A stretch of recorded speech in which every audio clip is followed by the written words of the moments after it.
Buenas noches, gracias a todos por venir. Quería presentarles rápidamente a Óscar Malaspina. Óscar Malaspina es arquitecto, docente de la Pontificia Universidad Católica de Perú. Vive y trabaja y enseña en Lima. Y nada, también es director del Innovation Lab de Intercorp. Esta charla es parte de una serie de 5 charlas que empezó ayer, se extiende hasta el viernes, son todas gratuitas, van a ser siempre en este horario tipo 7, 7 y media, así que también estaría bueno si le pueden contar a sus compañeros, etc.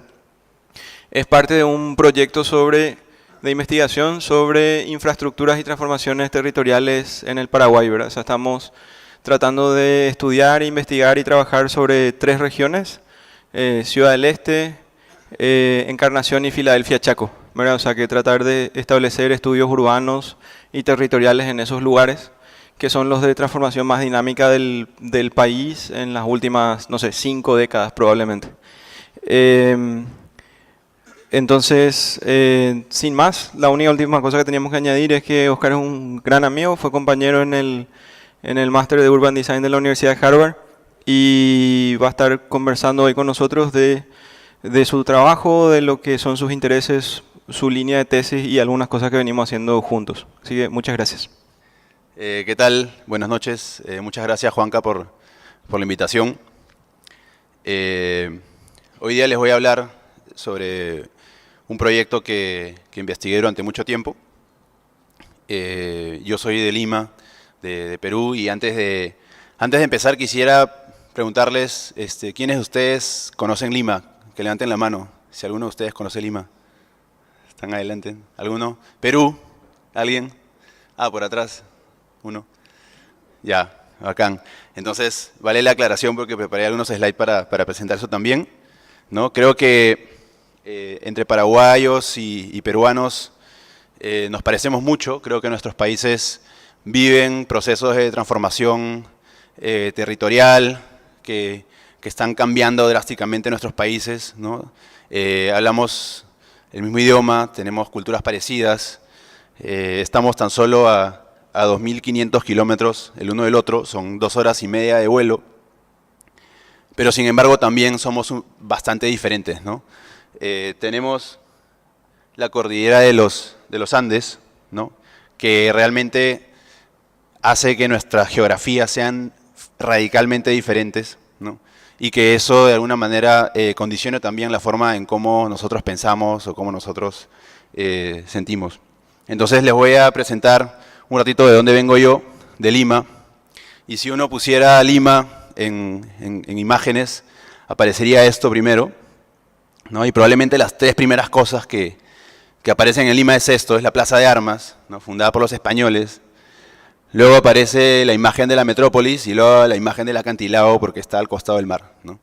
Esas son las 3 imágenes casi emblemáticas de Lima, la ciudad donde yo nací.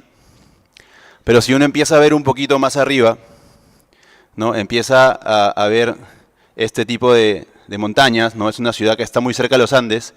Esta sigue siendo la imagen turística, pero si nos vamos hacia el otro lado, a ver cómo se ve la ciudad desde el otro lado, vemos esto, ¿no? Y es que Lima es una ciudad que está en el medio del desierto, ¿no? Lima es la segunda ciudad más grande en el mundo que está en un desierto después del Cairo, y eso cambia radicalmente nuestra forma de pensar y de operar. Para que vean algunas imágenes, esta era una de las zonas de Lima hace 50 años, ¿no? Este es un barrio, un distrito que se formó, ¿no? Ciudad de Dios, y este distrito hoy día se ve así, es exactamente la misma foto, ¿no? Exactamente la misma foto 50 años después, ¿no? Así, y hoy día se ve así, ¿no? Con el escenario, el fondo de los Andes detrás, pero sigue siendo un desierto, ¿no? Y fue el escenario también de la historia de muchas familias, incluyendo mi propia familia, ¿no? Ella es Rita, es una prima mía, que en el año 90 invadió tierras en la periferia de Lima con su esposo, Rogelio, y casi 25 años después tienen una casa de 2 pisos, con el tercer piso construyéndose y 2 hijos que están en la universidad. Entonces, como podrán entender, digamos, me interesa, sobre todo en lo personal, temas de urbanismo en el desierto y de cómo se crean ciudades en el desierto, tanto porque vivo en una, como por historia personal fui parte también de una, ¿no? ¿Y eso por qué lo cuento? Porque justamente cuando empezábamos a investigar sobre qué tema hacer nuestra tesis, en fin, en la maestría, surgió este estudio de caso, que es un proyecto de irrigación en Olmos, al norte de Perú, súper interesante, ¿no? Y que este es el desierto de Sechura, que es el desierto más grande del Perú, y ahí planteaban nada menos que hacer un túnel que atraviese los Andes, ¿no? Y que conecte la cuenca amazónica con la cuenca pacífica para que esta agua irrigue este desierto y a partir de eso pueda fundarse cuatro nuevas ciudades de cero, ¿no? Para trabajar en unas tierras que tenían casi la extensión de Lima, que era más o menos unas 38.000 hectáreas. Entonces empezaron, ¿no? Y trajeron el Tunnel Boring Machine con el que hacen metros en otras ciudades. Acá está la sección de cómo cortaron los Andes. Hicieron la represa de 40 millones de metros cúbicos, que obviamente eso para ustedes no es nada, porque con la represa de Itaipú pues, es monstruosa. Y empezaron a cavar en el desierto, ¿no? Empezaron a hacer las zanjas, digamos, para hacer las canalizaciones, y acá ven esto que parece un bosque, en verdad es un desierto, después les voy a explicar por qué, ¿no? Y finalmente diseñaron la ciudad, ¿no? Esta primera ciudad que está acá, ¿no? Una ciudad típica, ¿no? Con manzanas, zona de recreación pública, zona de comercio, salud, etcétera. Una ciudad absolutamente tradicional, modelo de ciudad compacta, ¿no? Que desde mi punto de vista había sido muy poco reflexionada, ¿no? Nosotros como peruanos estamos perdiendo la oportunidad de repensar esto y realmente significó un reto para mí tratar de imaginar esto, ¿no? Entonces, frente a este reto, digamos, qué cosa, sin yo ninguna herramienta, pensar qué cosa hacía, ¿no? Entonces, para eso, trabajé sobre 4 temas, ¿no? Dije, primero voy a investigar cuáles son los antecedentes, tanto teóricos como históricos, y cuál es el contexto del proyecto, y cuál es el contexto regional. Entonces, por eso, de alguna manera, la charla se llama Urbanismo Colateral, ¿no? Aprendiendo de asentamientos post-irrigación en desiertos. Y un poco parto por la historia, ¿no? Cuando en el siglo XX, luego de la revolución industrial, empieza una gran revolución agraria también, porque la población del mundo seguía creciendo y había una gran necesidad por seguir produciendo alimentos para ellos. Entonces es en ese momento, ¿no? Que se empiezan a hacer una gran cantidad de obras de infraestructura para poder llevar agua a lugares donde antes no había para poder hacer agricultura, ¿no? Y se empiezan a hacer canales, ¿no? En el medio del desierto. Esta es una foto del All American Canal de 1942, donde ya empezaban a hacer este tipo de obras gigantescas, ¿no? Y eso obviamente provocó una gran cantidad de migración, ¿no? De gente, de los obreros que construían el canal, pero también de la gente que iba a trabajar esas tierras agrícolas, ¿no? Y eso obviamente provocó el asentamiento de varios digamos, tejidos urbanos, de varias colonias, etc. Entonces, mientras esto sucedía, ¿no? ¿Qué estaban haciendo los arquitectos y los urbanistas? Era una época súper interesante, donde seguramente alguno de ustedes ya ha leído un poco, ¿no? Teóricos como Howard empiezan a plantear la teoría de la ciudad jardín, ¿no? Que antes, digamos, se vivía y trabajaba en la ciudad del humo, ¿no? Y hoy día se vive en los suburbios, pero se trabaja igual en la ciudad del humo, y que mañana, ¿no? Se va a vivir y trabajar en un entorno mucho más natural, ¿no? Planteaba, digamos, la creación de esta ciudad jardín que tenía varios centros, unos satélites, unas unidades espaciales que eran estas, que a través tenían unos barrios, ¿no? Y que alguien hace unos años se dio el trabajo de hacer un render de cómo se vería, que parece una ciudad futurista, pero fue diseñada hace casi 120 años. Hubo otras personas que seguramente también conocen, ¿no? Frank Lloyd Wright planteó esta idea del Broadacre City, donde decía, bueno, cada ciudadano americano debería obtener por lo menos un acre, que son más o menos 4.000 metros cuadrados, y a partir de eso hacer su vida un poco renegando de la revolución industrial, de toda esta especie de vida súper intensa y contaminada y ausente de naturaleza, ¿no? y más o menos planteaba estos escenarios que también hoy día en algunos casos se ven medio futuristas, ¿no? Incluyendo los carros estos de aquí. Luego otro teórico, este probablemente es poco conocido, fue el urbanista de Mies van der Rohe, y él planteó más bien un tipo de extensión o de ocupación del territorio de forma lineal, ¿no? En donde tanto las líneas de trenes podían articular flujos y economías entre ciudades, o podían plantearse ciudades lineales, o también estas ciudades octogonales, y se verían más o menos así, ¿no? Y por último, en los 70s también, Christopher Alexander plantea una teoría parecida a la de Hilbersheimer, pero de una escala mucho menor, ¿no? En donde esta relación entre agricultura y ciudad tenía máximo 1 milla de ancho, ¿no? Y esto se veía así. Pero mientras estos señores reflexionaban sobre estas ideas, igual los ingenieros seguían construyendo, ¿no? Seguían cavando zanjas en el desierto. Estas eran las portadas de las revistas, ¿no? De la zanja más grande del mundo. Esta es una imagen del Hoover Dam en construcción. Y aquí pueden ver un gráfico que justamente habla de cómo la población sigue creciendo y cómo la correlación con los proyectos de irrigación, ¿no? Hasta el año 2000 fue casi parecida, ¿no? Entonces, estos señores realmente construyeron buena parte del mundo, ¿no? Irrigaron grandes porciones de territorio en el mundo que nunca fueron estudiadas necesariamente por urbanistas, ¿no? Entonces, eso me llamó mucho la atención y dije, por aquí es un buen antecedente, un buen precedente histórico para empezar a revisar qué cosa podría salir con lo que está pasando en Perú. Entonces decidí estudiar 8 casos de estudio a lo largo del mundo, ¿no? En Estados Unidos, uno en Perú, en Marruecos, en Sudáfrica, en Egipto, en India, en China y en Australia, ¿no?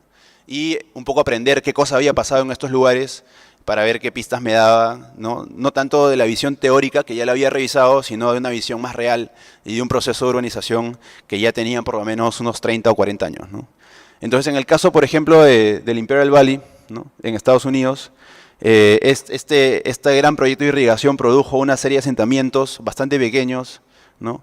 Y acá pueden ver la relación entre los habitantes y el número de hectáreas, ¿no? Es bastante grande, pero no hay tantos habitantes, ¿no? Y hoy en día, esta población que era básicamente empleada por la agricultura, hoy día tiene otros oficios, ¿no? La agricultura se ha mecanizado tanto que la verdad es que para un territorio tan grande no se necesita tanta población y entonces hay también muchos índices de desempleo. En el caso, por ejemplo, de Australia, es un caso que justo ayer James explicó, fue bastante más planificado, fue súper interesante. Ellos utilizaron a los canales de irrigación como vectores de creación de espacio público, ¿no? Como ven aquí.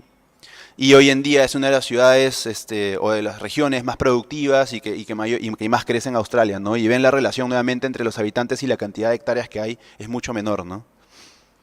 En el caso de Marruecos, en el Valle de Tatla, fue súper interesante porque durante la colonia francesa, como ellos vieron todo lo que estaba pasando en California y tenían justamente, si uno ve en el mapa del mundo, tenían la misma longitud, dijeron, nosotros queremos ser el Central Valley de Europa, y entonces tomaron esta zona para hacer un gran proyecto de irrigación, pero les salió un poco el tiro por la culata, porque estaba muy, muy cerca a Marrakech, y entonces el valor del suelo subió tanto que se convirtió más en un suburbio que en un gran proyecto de irrigación, ¿no?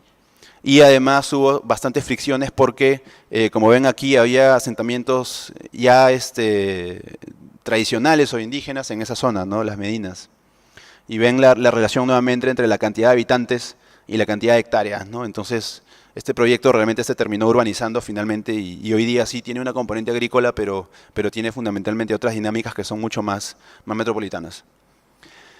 En el caso de Sudáfrica, fue súper interesante. Hubo una gran sequía en los años 20 y ellos dijeron, vamos a hacer este gran proyecto de irrigación, fundamentalmente para blancos, porque estaba justamente durante el apartheid. Pero se dieron cuenta que necesitaban también población africana en el proceso. Entonces, si ven las urbanizaciones que se crearon, hay una gran división entre barrios de blancos y barrios de negros, ¿no? Este es un proyecto que fue muy exitoso en términos de agricultura durante mucho tiempo, Pero una de las cosas que sucede cuando no se cuidan bien los suelos del desierto cuando se irrigan es que el suelo se vuelve salitroso, ¿no? Entonces ahora esta región tiene mucha agua, pero los suelos son poco rentables, son poco eficientes. Y entonces lo que pasó es que mucha gente, en vez de hacer agricultura, ahora está haciendo piscicultura, ¿no? Han hecho unas piscigranjas ahí, están creando peces en el medio del desierto porque hay agua, pero la tierra no sirve para hacer agricultura. Este es otro caso súper interesante, es entre la frontera entre Pakistán y la India. Y si ven aquí, esta es una foto real, hay una línea que divide aquí, que justamente es la frontera, ¿no? Pakistán y la India antes eran un solo país y hubo una guerra, ¿no? Donde finalmente se dividieron, aún hoy día siguen en litigio. Pero era bien interesante porque habían 6 ríos, ¿no? que venían del Himalaya, y entonces ellos fueron bien salomónicos y dijeron 3 ríos para ti y 3 ríos para mí en esa cuenca. Y entonces lo que pasa, si uno ve en Google Earth, es que estos 3 ríos que inicialmente se iban a Pakistán fueron desviados en un canal que atraviesa el desierto de Thar, que tiene como 1500 metros de largo, y entonces ese río se convirtió... ese canal se convirtió prácticamente en un río, ¿no? y posibilitando toda esta zona agrícola y una gran cantidad de asentamientos informales que fueron, digamos, creciendo orgánicamente. Y si ven la población que vive ahí es realmente monstruosa, ¿no? En el caso de la China, también es interesante, este valle del río Amarillo ya era fértil, pero ellos fueron interviniendo zonas periféricas y expandiendo un poco más la frontera agrícola, ¿no? Pero como China es un país comunista, ellos comparten todo, entonces aquí, digamos, no hay una relación directa entre parcela y unidad de familia, sino que optaron por un urbanismo más lineal, ¿no? Y la parte trasera de todo esto, digamos, es más comunitaria, ¿no? Bien interesante también.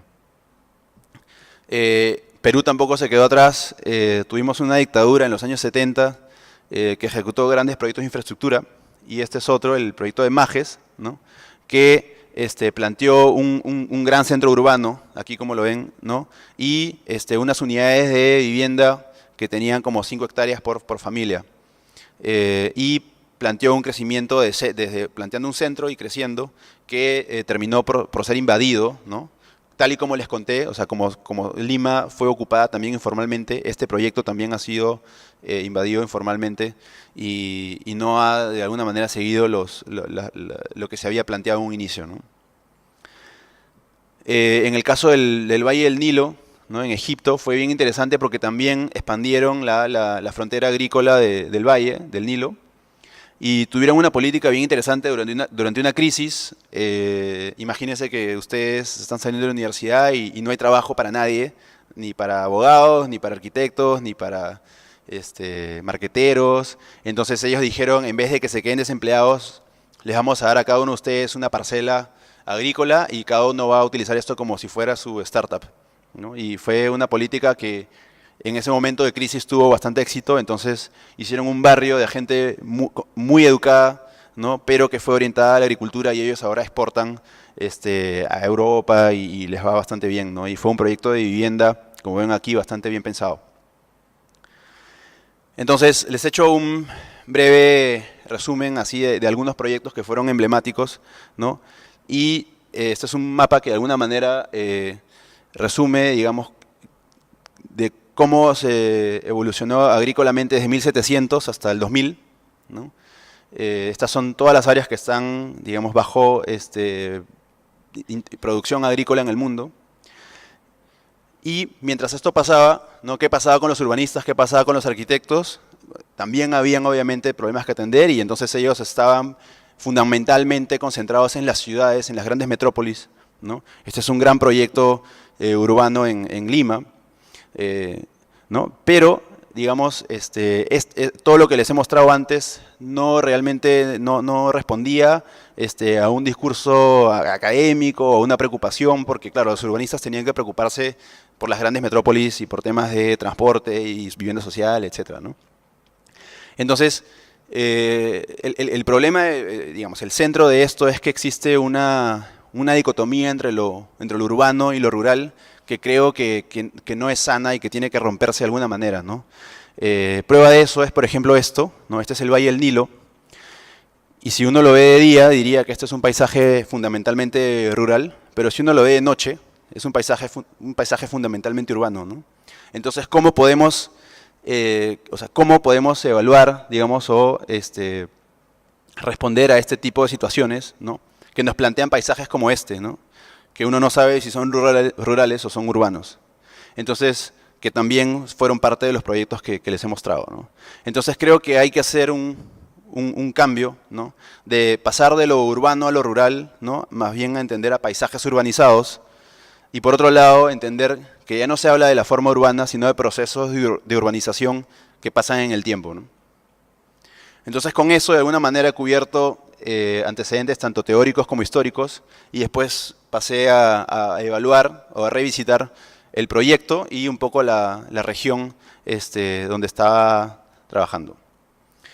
Entonces, nos quedamos aquí, que justo era hasta dónde se ha expandido la huella agrícola en el mundo, pero todavía falta más, ¿no? Hacia el 2050 se proyecta que todo esto falta por, explotar agrícolamente, fundamentalmente en la África subsahariana y en Sudamérica, incluyendo Paraguay, Perú, Colombia, Brasil, ¿no?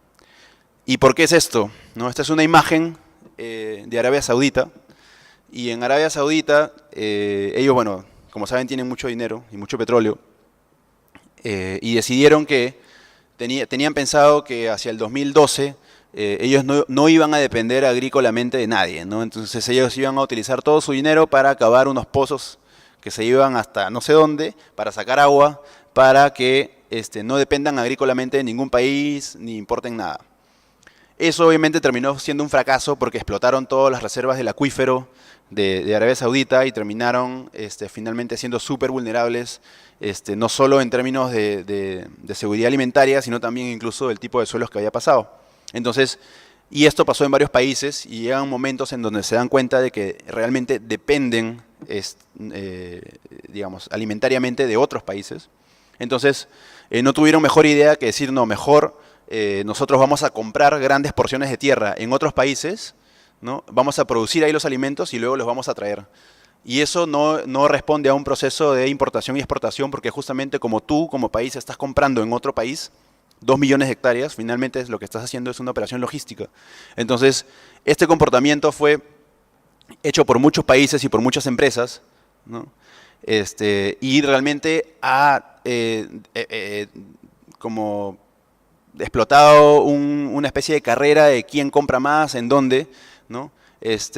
Transgrediendo incluso temas de propiedad de comunidades indígenas, de expropiaciones, ¿no? Incluso temas de regulaciones ambientales, ¿no? Pero por otro lado también son grandes flujos de dinero y de capital en zonas a las que antes no había nada, ¿no? Entonces tienes países, por ejemplo, como Etiopía, o lugares en África donde antes no tenían agua y ahora por uno de estos proyectos están haciendo unos mega canales de irrigación donde finalmente hay poblaciones donde tienen agua, ¿no? Entonces, toda esta nueva ola de grandes proyectos de irrigación están trayendo tanto cosas positivas como cosas negativas, ¿no? Entonces, estas son las áreas en el mundo que están más expuestas a este fenómeno, conocido como land grabbing. Y obviamente el Perú no es ajeno a eso, ¿no? Este proyecto, y ahora paso un poco a analizar el contexto del mismo proyecto, no es un proyecto nuevo, en verdad es un proyecto que tiene casi 100 años, ¿no? En el año 20 el gobierno peruano contrató a un ingeniero hidráulico para que haga un plan, digamos, hidráulico de Perú a 50 años. Y él dijo que esta área tenía un gran potencial y acá está el primer plano que dibujó con ese túnel, etcétera, y pasaron 100 años casi para que esto pueda ser realidad. Y no se hizo realidad porque había una voluntad política sostenida durante estos 100 años, sino porque este proyecto se alineó, ¿no? con otros intereses políticos que no tenían que ver con Perú, sino también de escala continental o de escala mundial. Lo que ven aquí abajo es el IRSA, ¿no? Que creo que algunos hemos escuchado en el workshop de la mañana, ¿no? Y respondía, Brasil fundamentalmente está intentando llegar al Pacífico por intereses nacionales, que quiere tener un mejor comercio con China, etcétera, acceder al Pacífico, ¿no? Y dentro de eso el corredor amazónico es muy interesante para ellos, ¿no? Entonces han invertido una gran cantidad de dinero para mejorar la conectividad, ¿no?, de el Amazonas con el Pacífico. Y obviamente una de las principales entradas es Perú, y en este caso el puerto de Paita, y atraviesa el proyecto de Olmos. Entonces, dado que esa zona se convirtió como en una zona muy atractiva de inversión, el proyecto se reactivó y fueron los mismos brasileños los que ejecutaron el proyecto en 7 años, ¿no? Entonces, ¿cuál es el problema con estos proyectos de infraestructura que tardan tantos años en ejecutarse y que son diseñados desde tan lejos, ¿no?, desde tan arriba, a tantos miles de metros de altura? Es que terminan siendo bastante simplistas con la complejidad de los factores locales, ¿no? Si vemos aquí, estas son 3 imágenes que representan el proyecto, 3 imágenes oficiales, ¿no?, de la página web. Y en este corte, por ejemplo, ¿ves? Proyecto integral de Olmos, ¿no?, y arriba dice, ¿no?, esta es la obra de trasvase, aquí son las obras eléctricas y aquí es la obra de agricultura, ¿no? Tan simple como eso. O en el plano de ubicación, no se han preocupado por dibujar la totalidad del río, ni la cordillera de los Andes, ni el resto de la avenida, ni el resto de la carretera, sino que solo lo que importa para saber que los productos agrícolas van a salir por acá y por acá, ¿no? Punto. También, muy amablemente, entre comillas, la empresa que habilitó todo esto hizo un plan de ordenamiento territorial, que es este, ¿no? Y si ven, es bastante curioso porque la geometría del lote se ve acá, ¿no? Entonces, ese plano que responde a todas las dinámicas ecológicas de la región, en todos está bien, menos en este lugar que responde absolutamente a fines puramente comerciales o productivos, ¿no?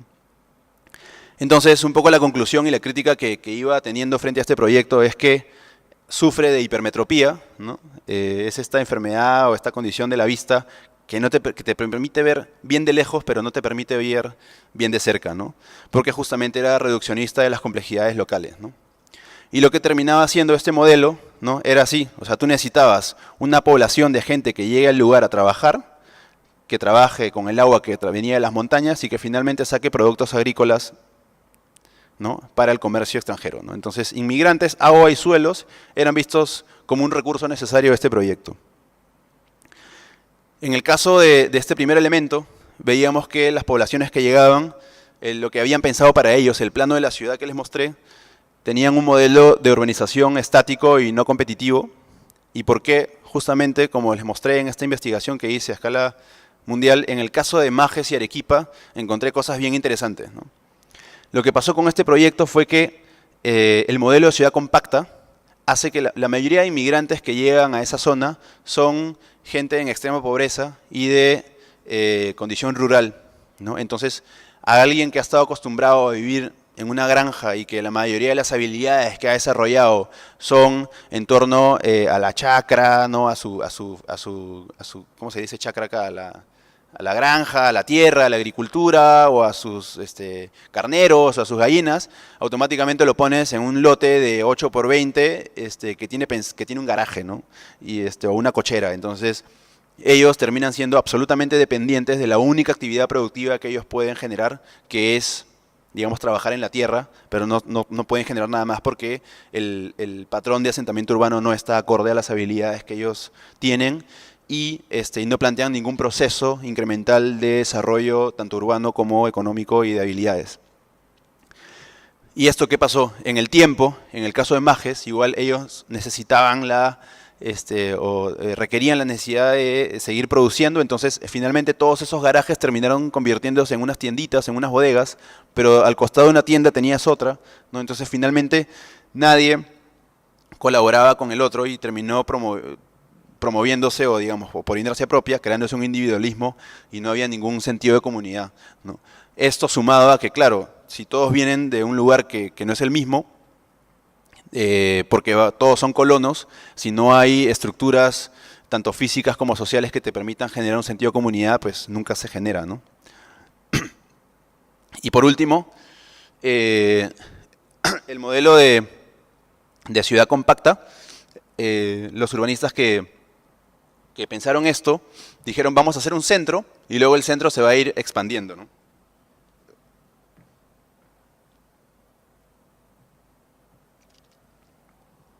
Entonces, ¿qué es lo que pasó? Acá vemos el centro y esta era la tierra que supuestamente se iba a llenar cuando la ciudad empieza a crecer. Pero claro, como ya les dije, Lima se construyó de otra manera y eso terminó invadiéndose y hubo mucha especulación de tierras y finalmente también se desvirtuó ese modelo de crecimiento de un centro hacia una periferia.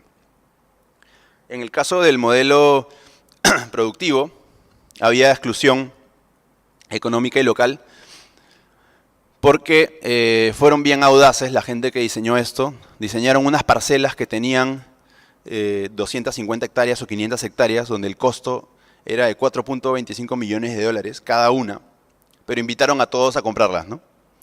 Entonces, obviamente, habían muy pocas personas que podían comprar esto, a pesar de que era un proceso abierto y, entre comillas, democrático, ¿no? Entonces, cualquier tipo de inversionista medio o pequeño fue excluido de esto, ¿no? Y finalmente terminaron comprando todo entre 11 empresas. Y, por otro lado, este modelo también es ecológicamente vulnerable porque lo que les dije que pasó en Sudáfrica, ¿no? La salinización del suelo lo que hace es matar la tierra, ¿no? y volverla infértil en el tiempo. Entonces, una actividad agrícola que aparentemente es inofensiva termina siendo casi como un proceso de minería donde tiene un horizonte de vida de unos 20, 30 años, ¿no? Entonces hay que cuidar eso antes de plantearse hacer un proyecto en el desierto. Y esa era un poco la idea de cómo yo planteaba que esto era un modelo reduccionista de las complejidades locales y tenía que repensarse, ¿no? Y estas eran las tres cosas, ¿no? Planteaba un modelo de urbanización estático y no competitivo, una economía económica y socialmente exclusivo y ecológicamente vulnerable, ¿no? Entonces lo que yo planteaba era hay que hacer un reajuste en esta mirada, digamos, y plantear nuevos retos y nuevos horizontes. Y me hacía un par de preguntas, ¿no? Era, ¿cómo convertimos estos retos en oportunidades que sean económicamente y ecológicamente inclusivas? ¿No? O cómo conectamos a estas urbanizaciones dormitorio con las dinámicas territoriales para que otros vectores de desarrollo puedan emerger, ¿no? Y cómo diseñamos incrementalmente, ¿no? Un poco producto de los aprendizajes que había tenido de los otros ejemplos. Entonces, luego paso a analizar el cuarto punto, que es entender la ecología de la región, ¿no? Esta ecología de desierto ripario, ¿no? Y entender tres fenómenos básicos, ¿no? ¿Cuáles son los mayores formadores de la ecología de esa región? Por un lado es la cordillera de los Andes, ¿no? Que casi que encapsula o atrapa, digamos, esta zona, ¿no? Y controla la temperatura, la proximidad al Ecuador, ¿no? Y el fenómeno del Niño, que esporádicamente causa grandes lluvias y inundaciones en la región. Entonces, estas tres condiciones lo que hacen es generar unos ríos, que son los ríos andinos, que son súper estrechos, ¿no? A diferencia de sus ríos, que casi parecen como una línea en medio del desierto, que al llegar a la costa, ¿no? A la explanada, se convierten en valles súper fértiles en contraste con estas montañas peladas, ¿no? Y en ese paisaje surge el algarrobo, ¿no? Como uno de los principales actores de la vida en el desierto, ¿no?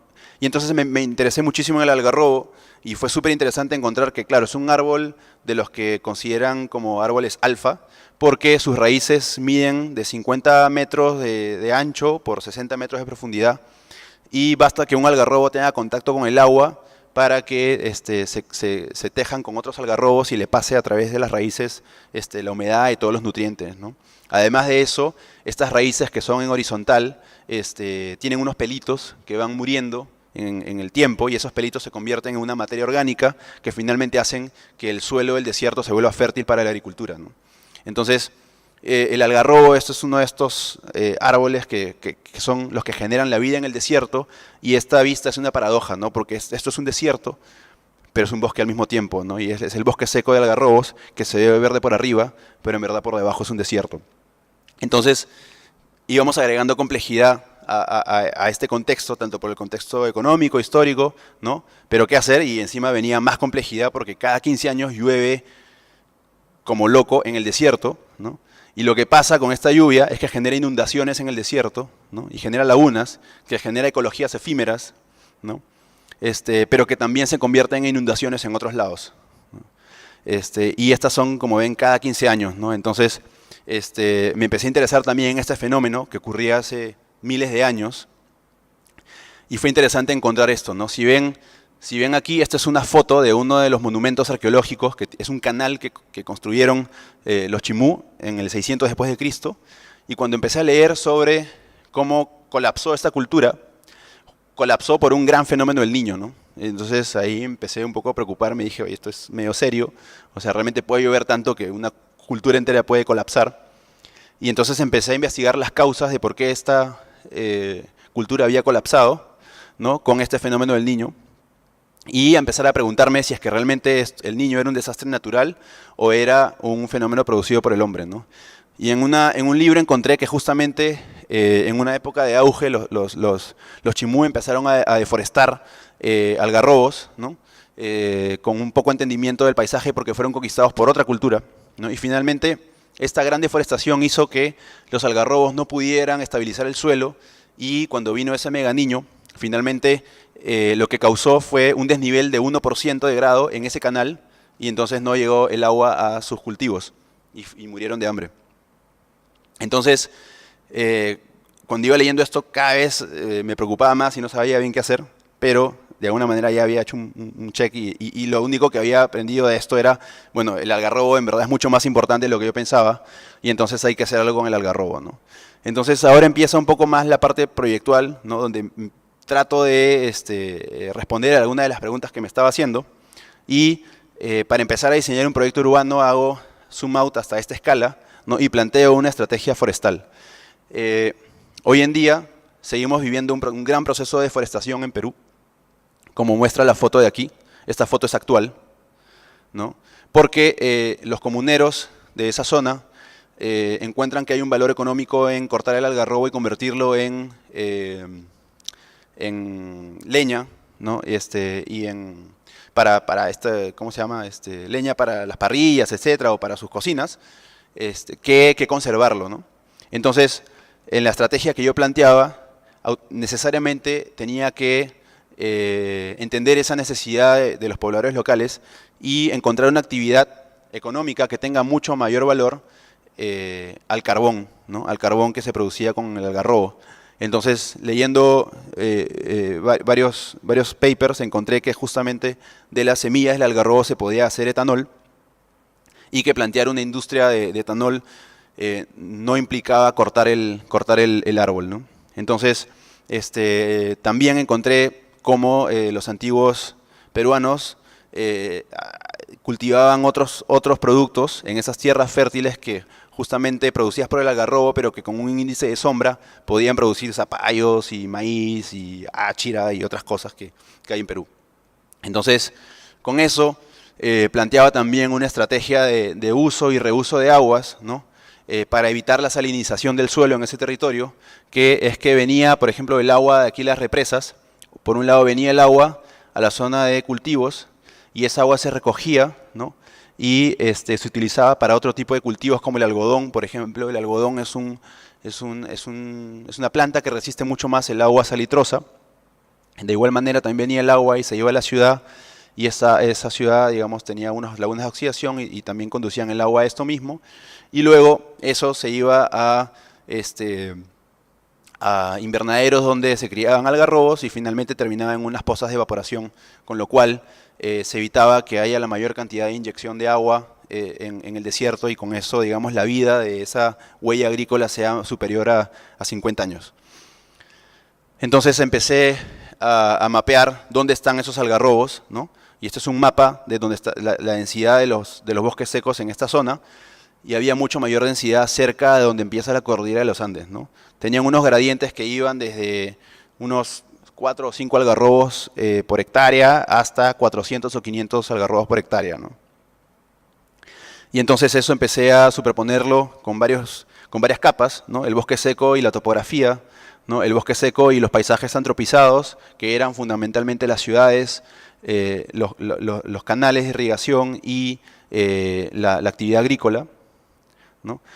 Superponerlo también con las vías de transporte, ¿no? Y entender que, por ejemplo, justamente en este centro empezaba a haber como una concentración interesante y esta era la vía justamente interoceánica, ¿no? Esta es la que les había mostrado, que justamente pasa por esta zona, ¿no?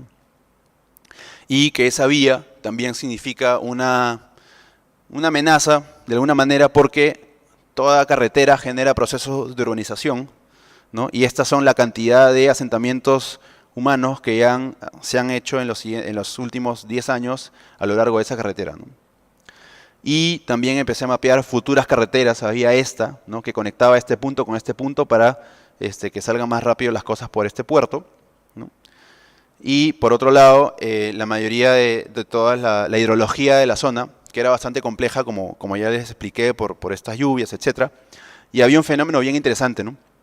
Si ven estos ríos, lo normal es que los ríos lleguen al Océano Pacífico que está acá, pero en verdad ninguno de estos ríos llega al Océano Pacífico, y por el contrario, hay esta laguna, ¿no? Que es una depresión en el territorio que se llena cada 15 años cuando sucede el fenómeno del Niño, ¿no? Entonces estos ríos, en verdad son ríos secos, que se ven así, ¿no? Donde nunca hay agua, y donde solo hay agua una vez al año, cuando llueve, digamos, en época de enero, febrero, que es época de lluvias, ¿no? Entonces, con todas estas variables, además agregué el layer de proyectos hidráulicos, y se puede ver aquí que había una gran cantidad de represas, ¿no? Y canales y túneles que también estaban proyectados en la región. Entonces, un poco lo que yo planteaba a esta escala era hacer una gran cantidad de corredores forestales, ¿no? Que de alguna manera empiecen a conectar, digamos, las diferentes ecologías, y un poco jugando con esta relación que hay entre las raíces, ¿no? Y aprovechar el cauce de los ríos secos, que es donde las zonas con mayor humedad, para densificar, digamos, la producción de algarrobos, ¿no?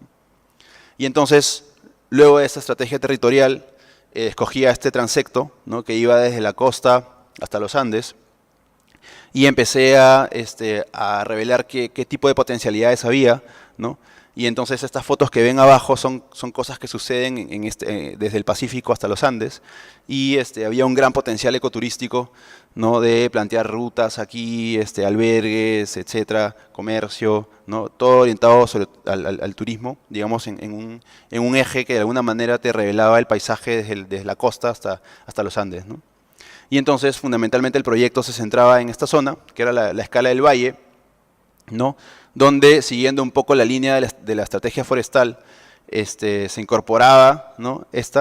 Y hice más bien con GIS un análisis topográfico e hidrológico que me permitía ver, digamos, por dónde se iba a inundar y dónde no se iba a inundar en un fenómeno del Niño, y a partir de eso volví a trazar la carretera que les había dicho, para que entre la carretera y el río, ¿no? Se genere una forma un poquito más ordenada de ocupar ese territorio, que finalmente era algo que yo llamaba como el valle agroforestal, porque tenía corredores acá forestales y agrícolas, ¿no?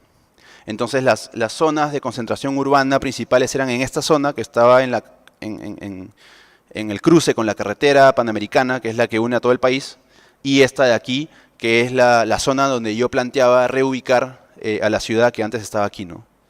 Entonces luego la pregunta era cómo se diseña esa ciudad que está al costado de un río que eventualmente se va a inundar, pero que existe como un buffer de algarrobos que van a mitigar eso, pero igualmente viven en una situación de más o menos riesgo, pero al mismo tiempo es la zona más productiva porque va a haber mayor densidad de algarrobos, ¿no?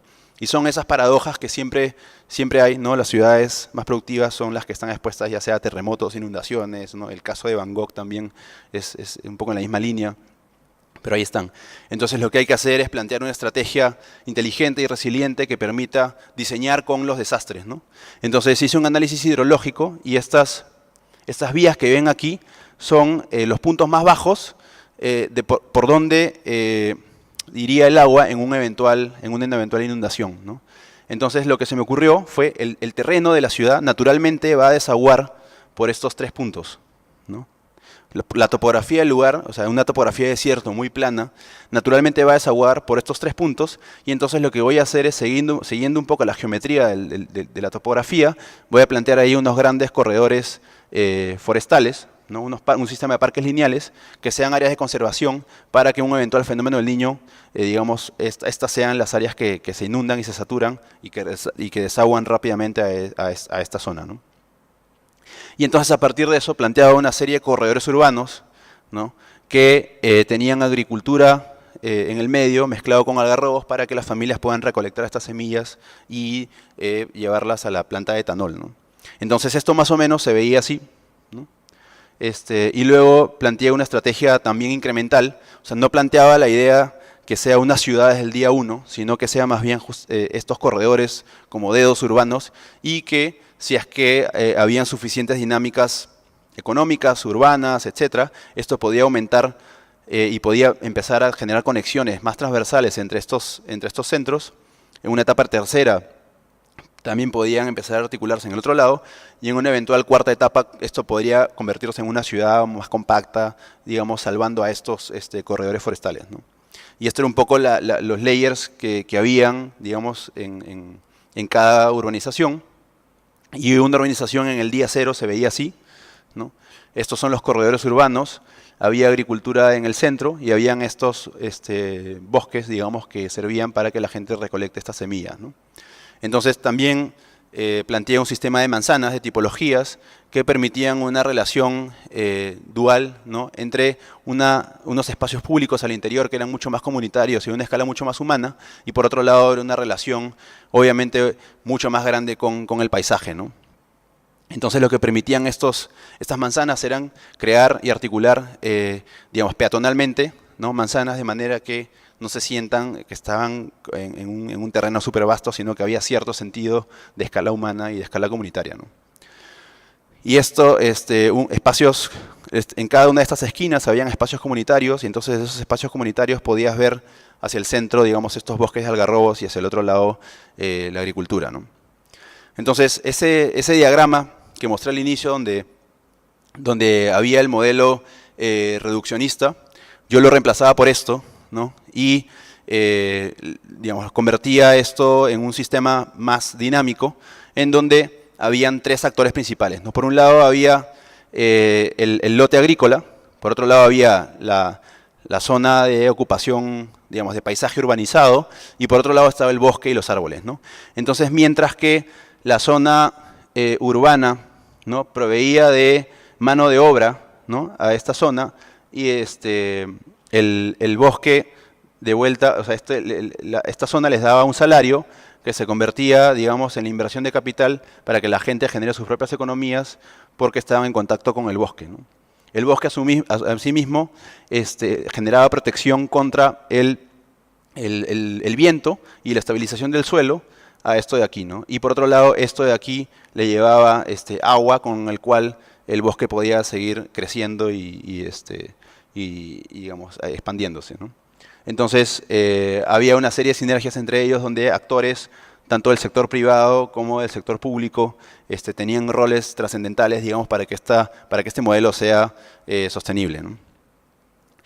Y bueno, ese era un poco el planteamiento de la tesis, pero quería dejarlos con una reflexión que va un poco más ligado a lo que ustedes están viviendo ahora en Paraguay, que es este gran problema, que es el problema del espesor de la línea, ¿no? Cuando uno dibuja una línea, y que generalmente los proyectos de infraestructura empiezan así, ya sea un canal, ¿no?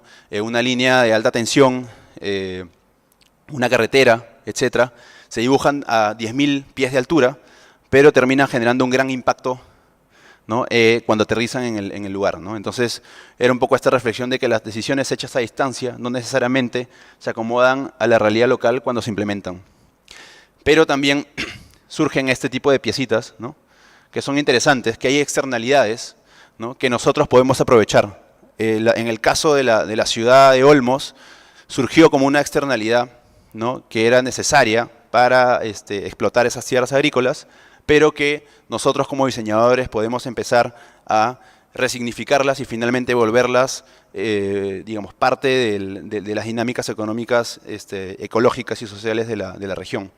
Entonces, digamos, un proyecto de infraestructura que es diseñado a escala nacional no llega a aterrizar nunca ni a escala regional ni a escala urbana y termina estando completamente fuera de esta escala humana, ¿no?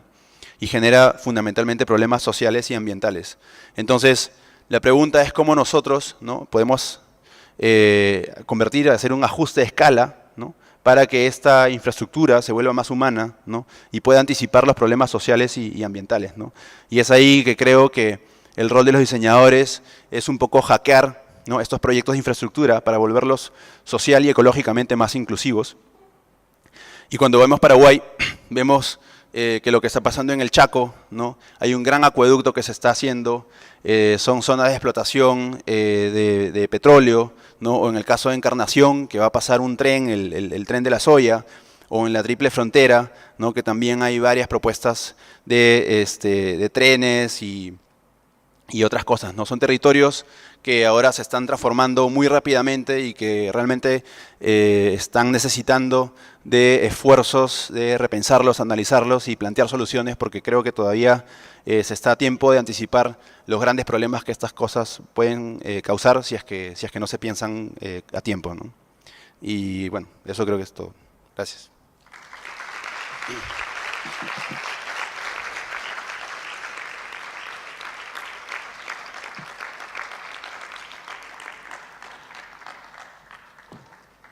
Quería solamente agradecer muchísimo a Oscar por el magnífico trabajo que compartió con nosotros hoy.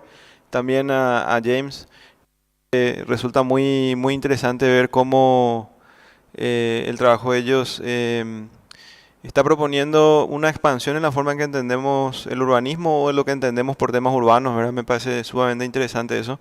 Ayer James hizo una exploración súper profunda, súper detallada de cómo procesos económicos y políticos tienen una influencia muy importante en los proyectos de infraestructura.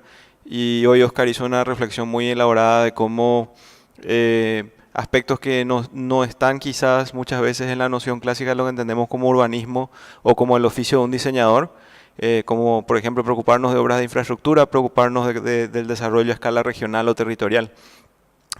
Sin duda acaban siendo parte de nuestras preocupaciones profesionales, o deberían ser parte de nuestras preocupaciones profesionales por necesidad, porque como bien lo mostró él, estas cosas definitivamente impactan en la realidad vital de la gente, en las ciudades, en las personas.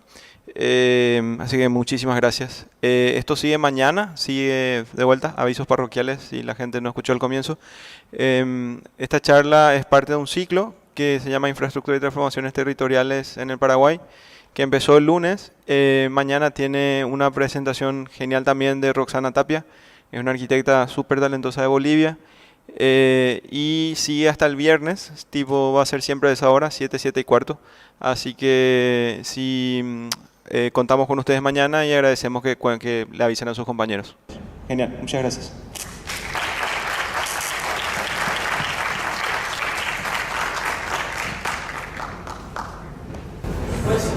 ¿Preguntas? Cuando proponen, ¿no es cierto?, toda la estrategia del proyecto con estos corredores, con el corredor forestal, ¿qué pasa si, o sea, vos, ¿Por qué no preguntaste, Ciro? como que planteaste toda ciudad nueva, o sea, proponer una ciudad nueva, ¿qué pasaría si te cruzas con una ciudad existente? O sea, tendrías que hacer una regeneración de la actividad principal de esa ciudad. Ya, aquí. En esta zona no vive nadie, y entre esta ciudad y esta ciudad hay 200 kilómetros.